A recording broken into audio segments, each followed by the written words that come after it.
So, will Lucy be able to escape the ghoul?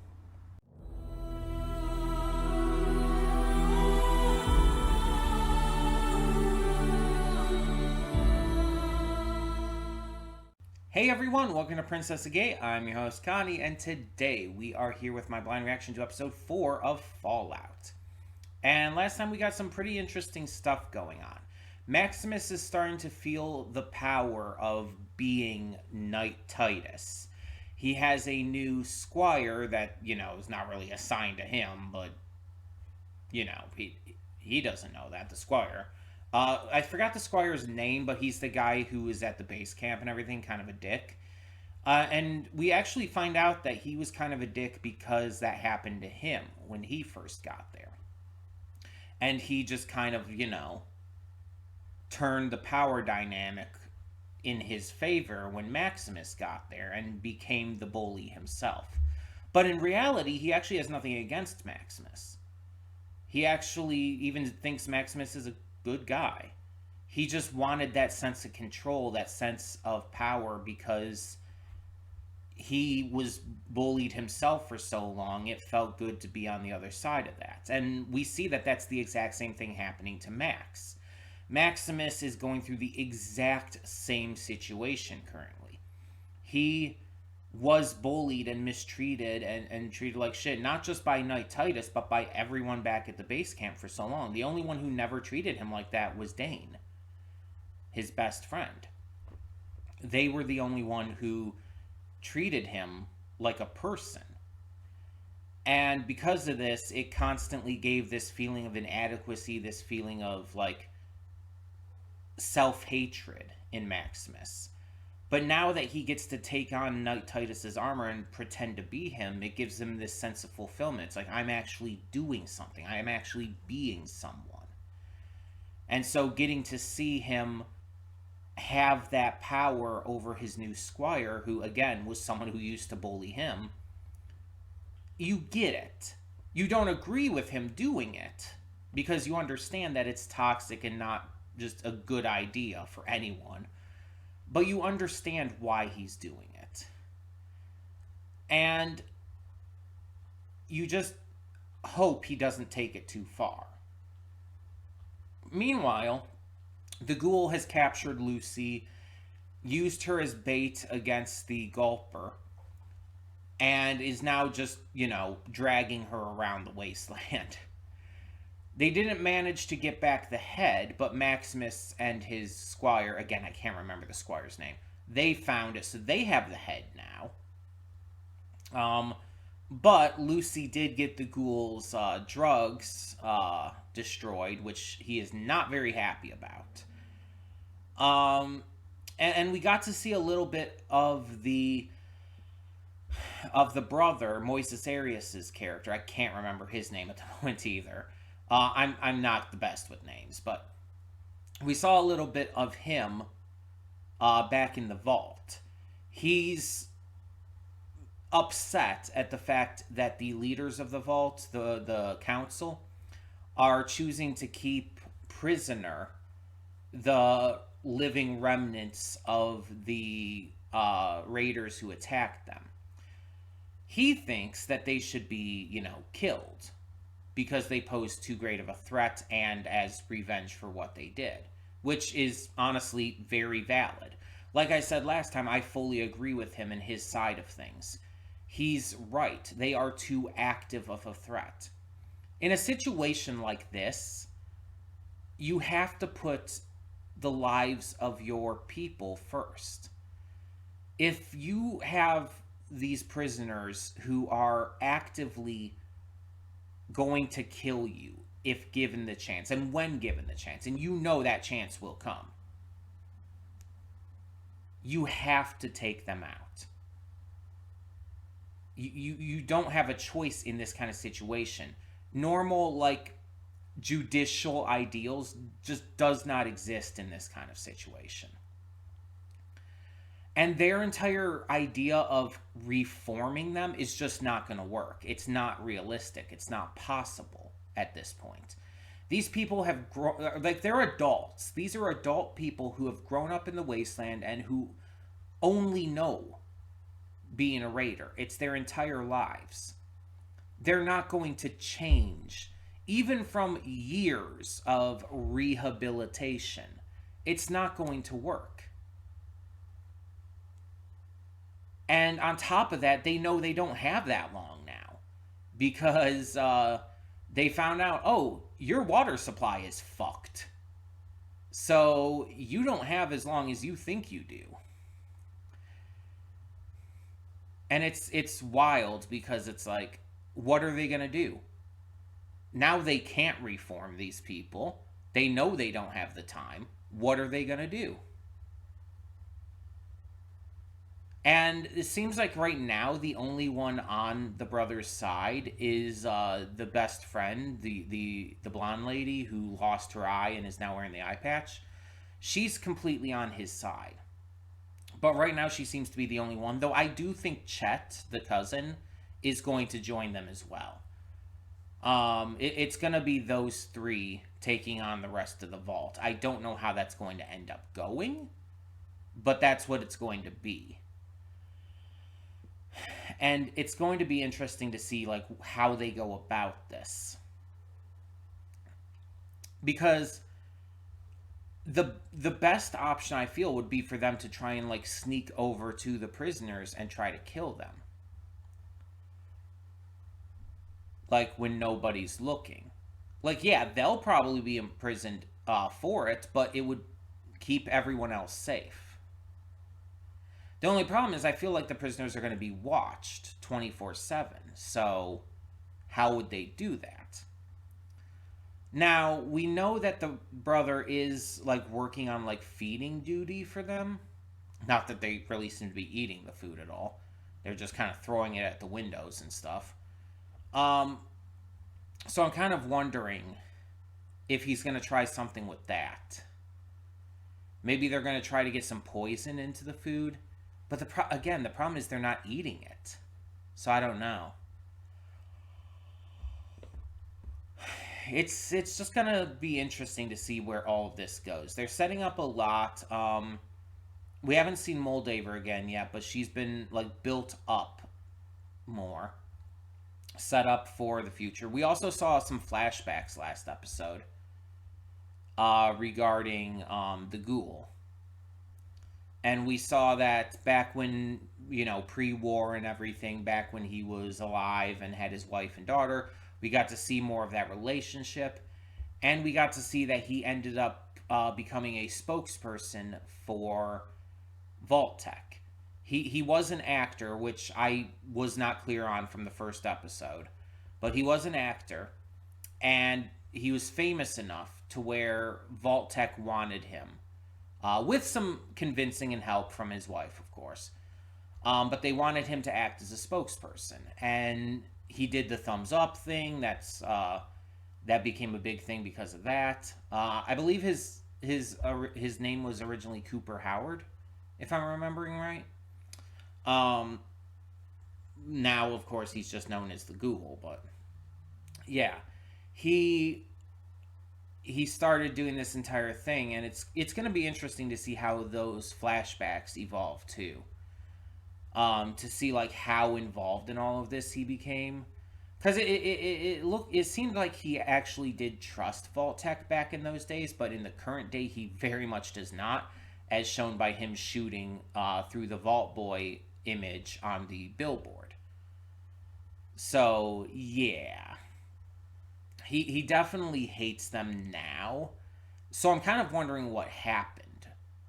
Did they, like, fuck him over? Like, maybe they promised that he and his family would get into a vault and then rescinded that offer once the bombs actually dropped. That would be really fucked up. And honestly is very believable for Vault-Tec. So I wonder if that's what happened. Because that would make me hate Vault-Tec a couple hundred years in the future. Like I would bear a grudge against them. So I'm very curious as to what also this information that the professor, the doctor, had in his head is, or still has in his head technically. The information that Moldaver wants. Like, what is that? That's kind of the biggest, one of the biggest mysteries, as to also why she kept Lucy's father alive and instead took him prisoner. I feel like it might have something to do with the same thing. I just don't know what that is. Um, all we know is that everyone is after that right now. The Brotherhood, the Enclave obviously has set out the bounty. We have the Ghoul after it. Lucy's after the head again, too, if she can get to it. But everyone's after the head. Now, I also want to bring up real quick, this is probably the last thing I'm going to bring up here.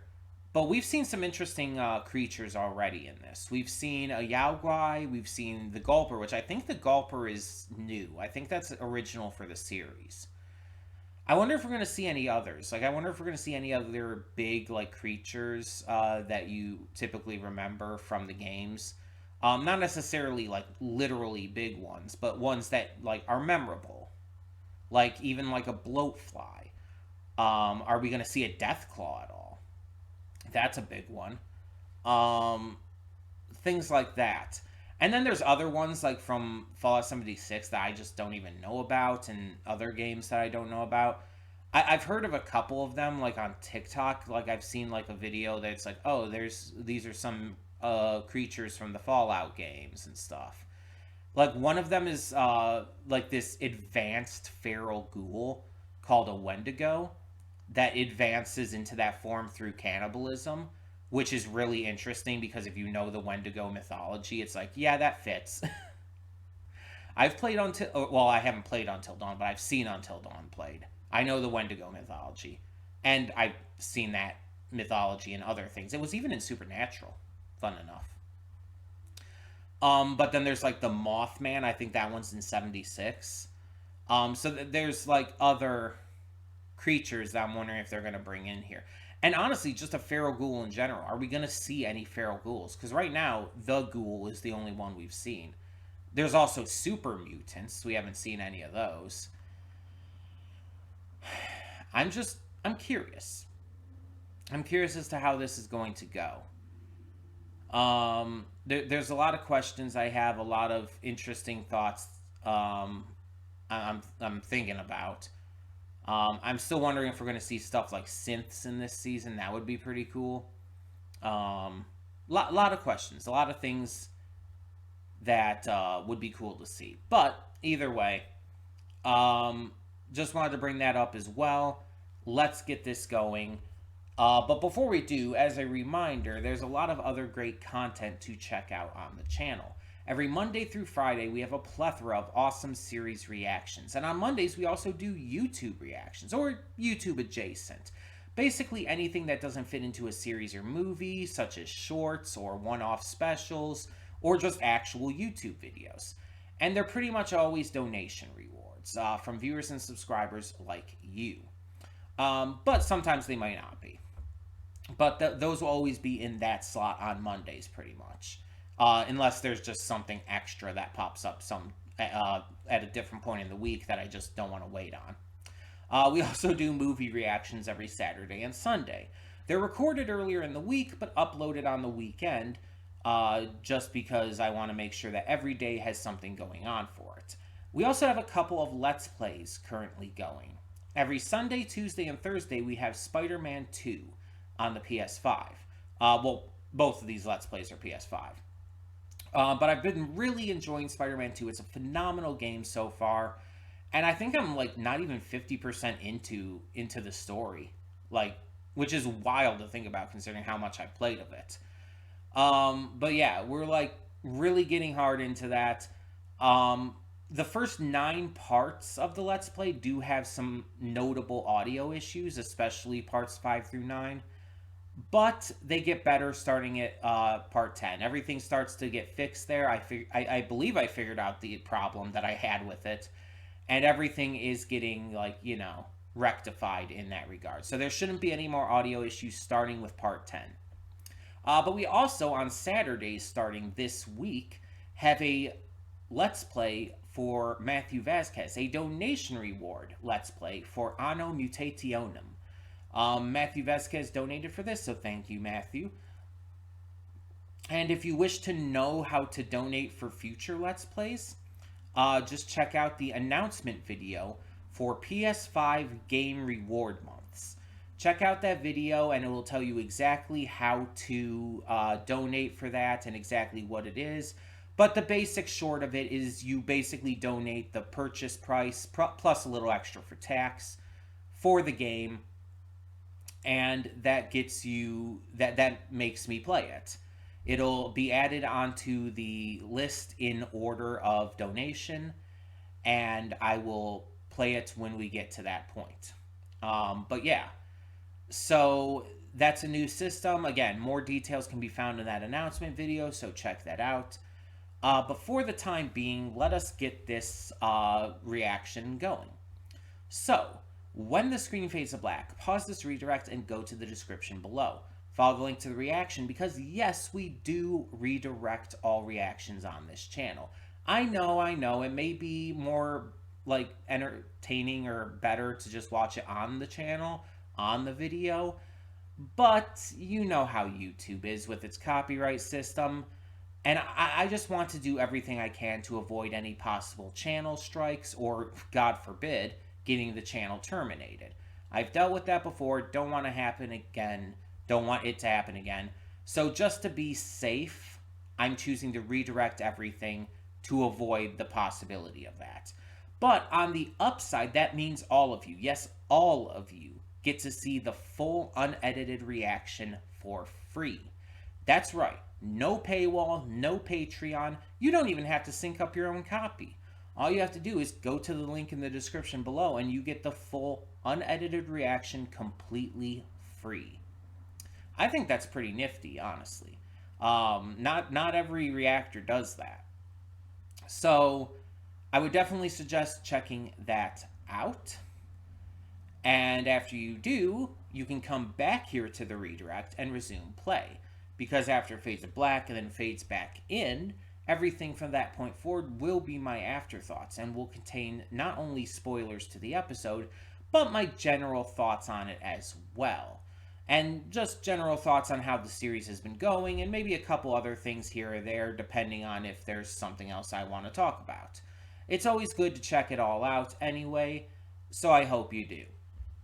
That all being said, though, thank you so much for tuning in, and I will see you at the reaction. And we are back, and we'll begin with spoilers in 3, 2, 1, now. So, yeah. Apparently, Maddie Carteropoulos' character was named Huey.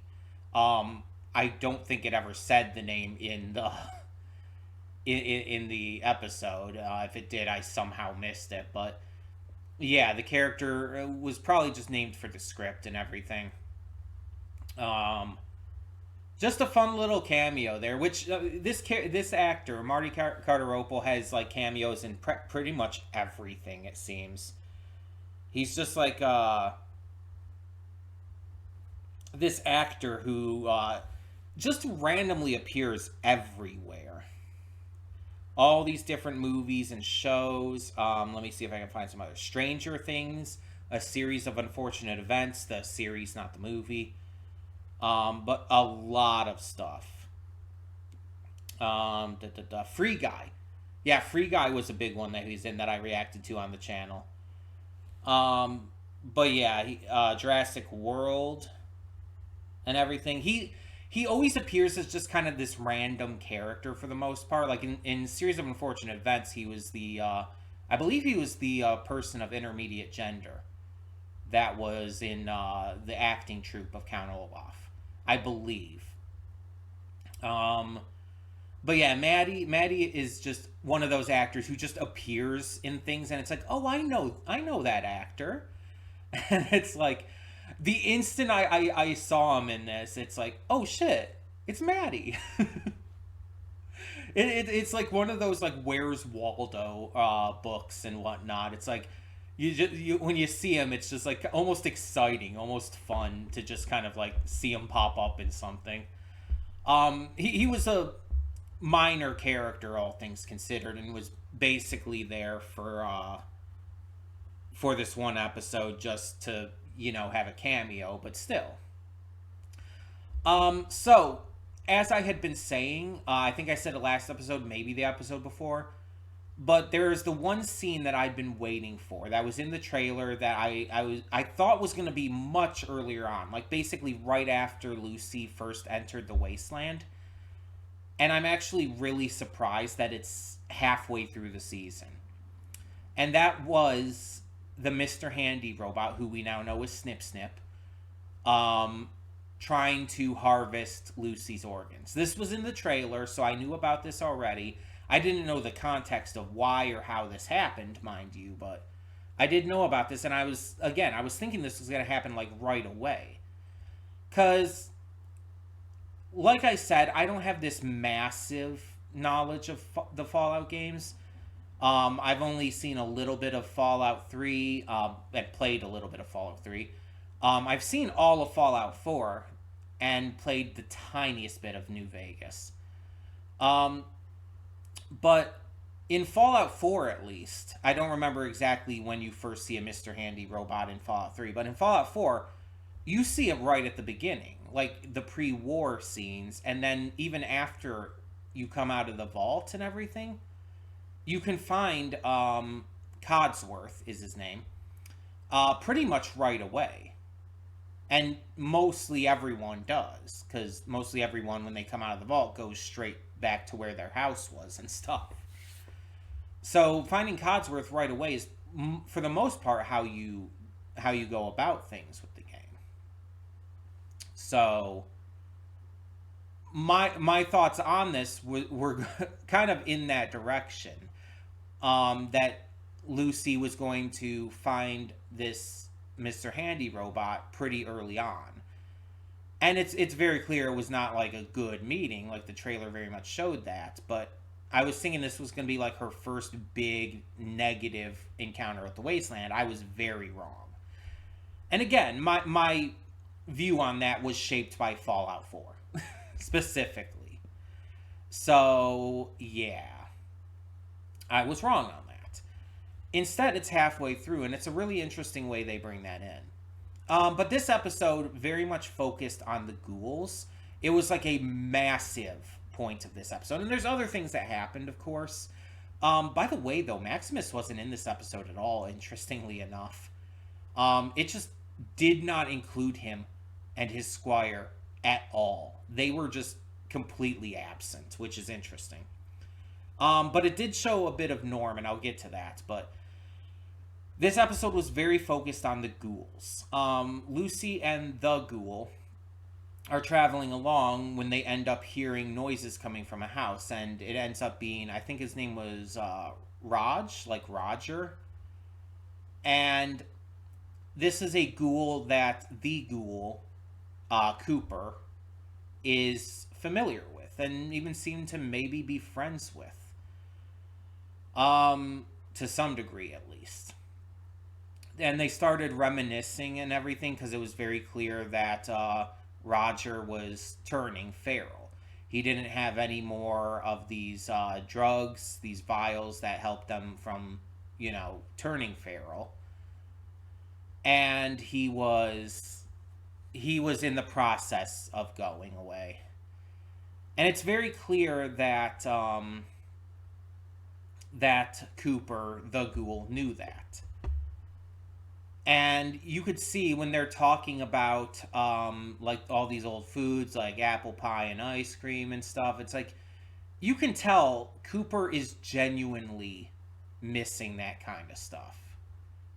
Like, that conversation was real. And when he did shoot him in the head, you actually saw sadness in his face. Genuine sadness. And it just kind of goes to show that the ghoul is not like all tough and hardened and everything. He does have a heart still. And that this was a mercy killing. This was something he had to do because he knew there was no helping Raj at this point. he had to take him out before he turned feral. He didn't want Roger to go through that. Having Roger die with his mind still intact was a mercy. It's a fucking terrible mercy that had to happen, but it was a mercy. And I bet you anything, Cooper would have done anything for that to not have to happen. But after 200 plus years of this, I mean, he knew there was no other choice. He's probably seen this happen many times. And this is paralleled excellently later on in the episode, where he starts to suffer from all of this. He starts to suffer from the ghoulification, from turning feral, because he hasn't been able to get his drugs because, you know, Lucy kind of accidentally but also purposefully broke them in order to save herself. She didn't know what she was doing, but still. And we see that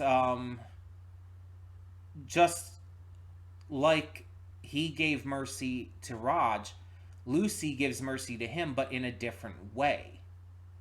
She shows him mercy by helping him get what he needs. She didn't need to do that. This guy had absolutely victimized her this entire time. He was mistreating her. He was abusing her. He was absolutely treating her like shit. He cut off her finger. Mind you, she bit off his first, but still. It's like she had no reason to help him here. She could have just let him turn. But instead, she showed him mercy by saving him. It's an amazing parallel to how he showed mercy to Roger by killing him. It shows that she's not going to lose her morality, her ethics, that she's going to stick with that no matter what it takes. And that her way of showing mercy, her way of saving someone is different than his. That she might, as she said, she might end up looking like him at some point, but she's not going to be like him. She's not going to let the wasteland destroy her hope, destroy her kindness, destroy her personality. And an even more interesting bit about this is the scene where she walks out of the Super Duper Mart, you know, with the top part of her vault suit pulled down and like the blood and the shoulder guard and everything. That scene is in the trailer with the line that the ghoul says, like, there she is, little killer and everything. Even though that line took place at a different point in the episode. But it's like, the trailer purposefully misguides you into thinking that this is a part where she's embraced the wasteland, where she's, you know, become this hardened individual who's begun, like, showing no mercy and stuff. But it's literally the opposite. She's refusing to embrace the wasteland. She's becoming more badass. She's becoming, like, you know, more able to defend herself. But she's refusing to embrace this kind of lifestyle. Her coming out all badass like that is her sticking to her guns. And I think that's brilliant. It's a brilliant bit of misdirection with the trailer, with the advertising, that made us think it was going to be a completely different way than it actually turns out to be. Like, this series continues to impress me on so many levels. We also got to see, like, actual feral ghouls, like, fully feral. And they're pretty much what you expect if you've played or seen any of the games played. They're just, you know, basically zombies, except they can run and they're a lot more violent. Well, a lot more aggressive, I would say, than zombies typically are in most media. There are some exceptions to that, of course, but they're, like, basically that. But this episode also shows something that I don't know if was ever shown in the games. I don't think it was shown in Fallout 4. If it was, I don't remember that clearly. But they actually showed people falling to ghoulification, falling to becoming feral. You actually see two ghouls very specifically that you really see turning feral before your eyes. You first see Roger, who's in the process of it, and then you, at the end, see Martha, who is further along than Roger was, and you actually see the moment her humanity goes. Because at this point, the only thing she has left, the only bit of humanity she has left, it basically allows her to say nothing but, "My name is Martha." It's the last vestige of humanity she has that she's clinging on to. And, sorry. There was someone out there, and I was just, like, confused about that. They were just kind of standing around for a moment. But yeah, it's the last vestige of humanity that she's holding on to. And it's like, she can't do or say anything else. And so you see that moment that it just snaps. It just disappears. And she turns fully feral and attacks. And you can see the pain in Lucy's face when she has to shoot her to save herself. And it's at that moment that, again, that Lucy understands what Cooper, the ghoul, was going through when he shot Raj. That it wasn't just a way to get meat or anything. Honestly, him feeding on Roger's corpse and taking some of the meat for jerky and stuff, that was just him, surviving. Because he's become so hardened by this world. But him actually killing Roger was a mercy. Because he didn't want Roger to become like that. Like Lucy just saw Martha become. And it's just like, they didn't even need to say this. And it's fully understood exactly what thoughts and emotions Lucy was going through right there. That's just brilliant writing. That is show, don't tell, in a nutshell. But, like I said, this series also this episode, showed a lot of Norm as well. So we continue to see how Norm is struggling with the idea of the council and everyone keeping the raiders there. And we also see that they are currently in the process of an election to vote for the new overseer, with the council members basically being the ones that you would vote on, which makes sense. Excuse me. And so we see how he is trying to figure everything out. It's like, okay, things seem weird here. This entire situation seems off. And so he starts to investigate and starts to realize that things are fucking off. That information on Vault 32 is basically locked away. And so he eventually gets Chet. They explore the vault and find out, oh, these crops have been dead for a lot longer than we have heard, than what was originally claimed. And there's been no sign of life in the vault, or no biosignatures registered on that Pip-Boy for, 2 years about? And it's very much shown, and especially through that rat video that was on the TV in there, these vault dwellers, because of the crops all dying out, became excessively desperate and started cannibalizing each other. They started killing each other to cannibalize them for meat. And it's implied that the father knew, because he was the overseer and he had that information locked, presumably. So it's implied that he probably knew that all this was happening. Now Chet also had to deal with the best friend. I cannot remember her name for the life of me. The blonde girl with the eye patch now. She comes over to his place with some of her husband's things. She wants to get rid of them because, you know, it's a reminder of her now dead husband and everything. And through everything that had happened, she's not emotionally doing well. And she starts to come on to Chet. And I don't know if like there had been those feelings there before.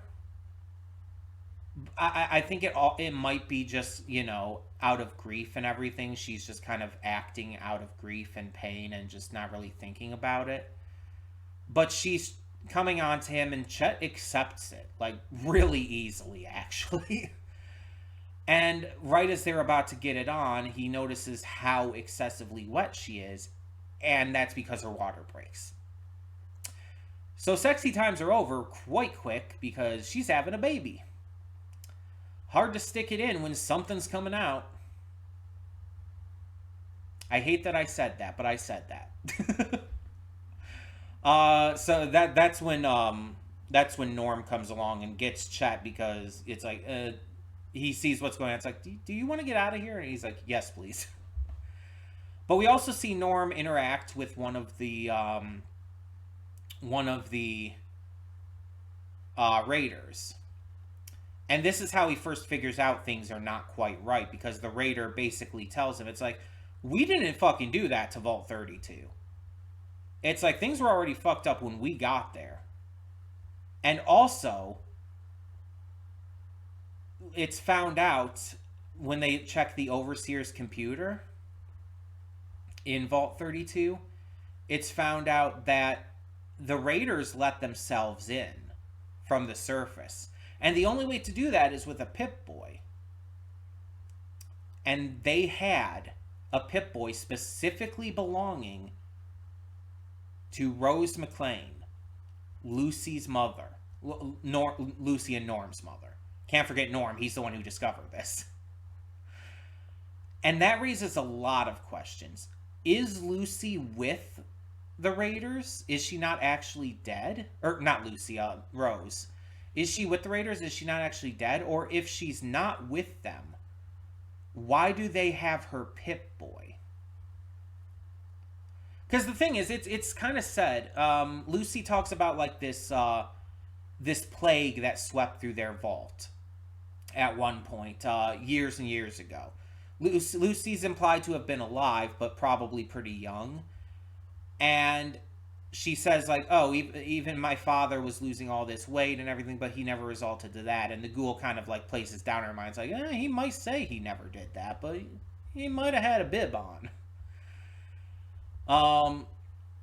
But more interestingly, she mentions that her mother died of this drought, or at least implies that that's how she died. Not drought, plague. That it got to her mother and everything, and it's implied that that's how she died. But I'm wondering if that's not the case. If something was like, if maybe her death was somehow faked. I feel like there's a lot of questions here that I'm really interested in, and that's the great thing about this mystery that they're building up. It's so well done, because every time you get little pieces of information dropped in, it just makes you wonder all the more. It makes you more excited to find out. And I love that. I love what they're doing with this.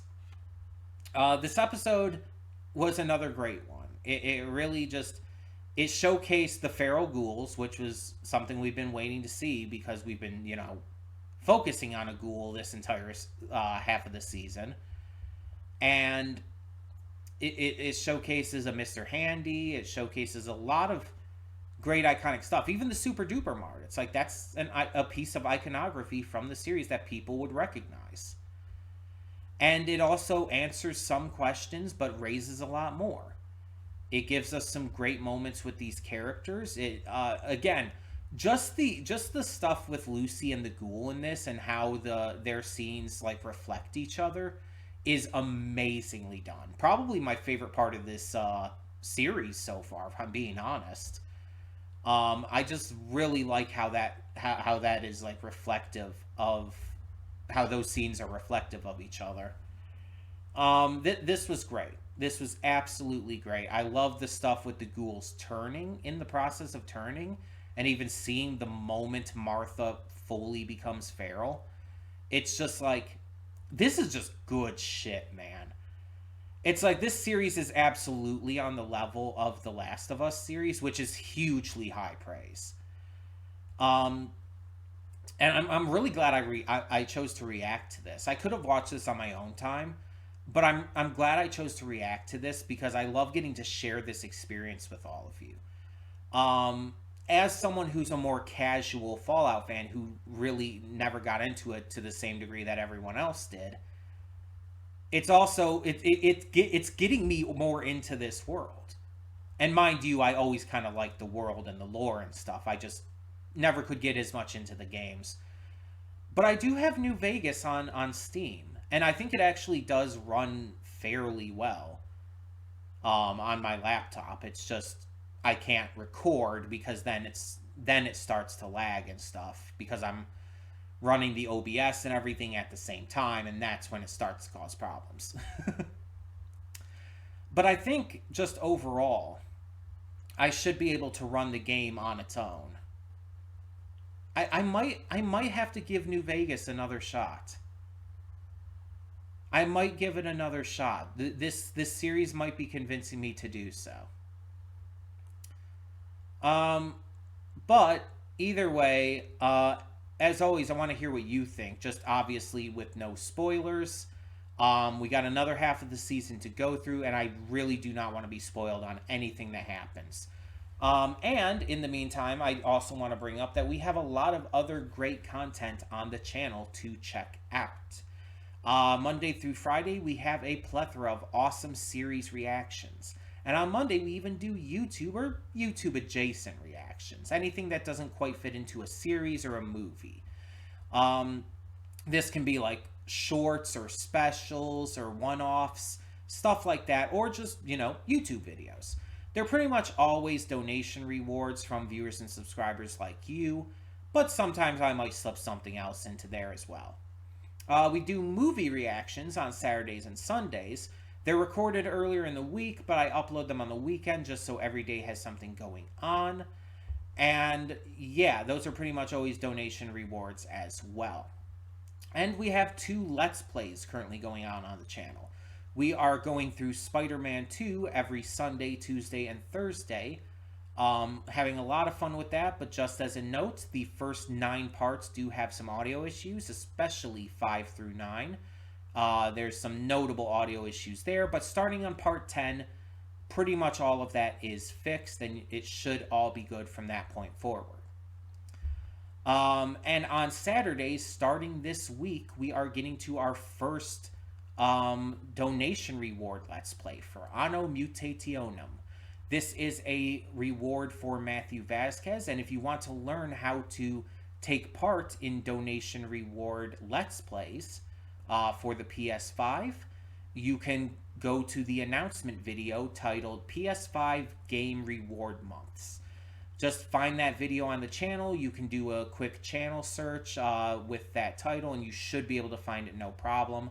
That'll give you all the info you need on how to donate for a Let's Play. So all of that being said, though, as always, thank you so much for tuning in. I hope you enjoyed, and once again, let me know your thoughts down below, just with no spoilers. So for now, I'm Connie, and I'm signing off. See y'all next time.